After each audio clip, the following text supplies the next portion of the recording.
Okay, welcome back to our second in a series of 3 videos on the superpowers of co-creation. In this case, we're using empathy to feel the experiences of people across spaces and places, and particularly spaces and places where we're not typically in. And this is where we have to flex our muscles and start to think about these things a little bit more deeply and start to experience them more deeply.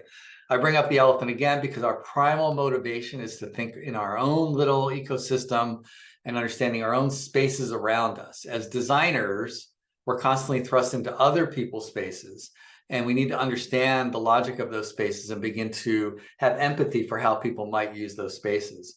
And so again, some of the things that we're really good at, we're really good at finding these. We're understanding of where physically our threats are. We do have fears of unknown territory, fears of other elephants. Again, our bias. Those people from that neighborhood are going to come in and ruin our neighborhood. You've heard this many times. That's the elephant speaking, right? That's the primal self speaking. We're hardwired to think locally. It's natural for us, and we'll fight to the tooth and nail to protect our neighborhood. And many of the stakeholders that you're going to be interacting with, not all of them, but many of them will be hyper locally focused. You have to be ready for that. Your job as the writer is to transcend that and bring people to become bigger picture thinkers, including yourself. And that means that you have to be very tired and exhausted as you begin to flex new muscles and use them in public settings. It's quite a challenge. And I would give yourself some patience and allow yourselves to fail a bunch of times before you really learn how to facilitate and use these superpowers. It's the only way to learn is to do that. And so just like we thought across time, we're going to think across scale, and we're going to understand that industrial designers play a huge role.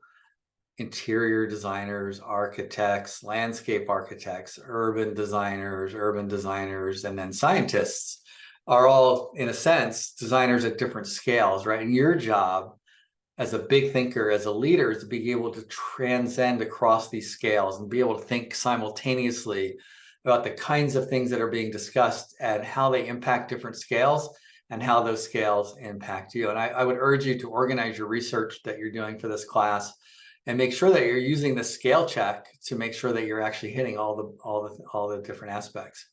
And can you help your stakeholders see the project through multiple scales? That's your job as a facilitator of a co-creative process. And then, of course, understanding that these scales are nested, right? It's kind of don't like the previous diagram because it doesn't really show the nestedness of how this is all interconnected. Your projects tend to be here, and you tend to think at this scale, especially if you're an architect or interior designer or landscape architect, but it starts to spread out into the region and then into the globe. And this is a two-way force. Global forces like worldview are impacting you right now, and vice versa. The buildings and projects you make are destroying the globe from a climate change point of view. So again, we want to learn how to think holistically and bring that into our co-creative events. So thinking in nested systems is really critical. And again, this is all just an introduction. There's many more slides that we could do, but we don't want to overwhelm you for this class. Can you do this simultaneously? As you get good at this, as you flex these muscles, you begin to be able to think simultaneously across scale and time. And it really is very powerful. It's a very powerful way of thinking about the space and place. And with that, I'm going to go ahead and end this video and let you know that the next video, superpower number 3, thinking across multiple scales, is coming up next. And I'm very excited about it as well.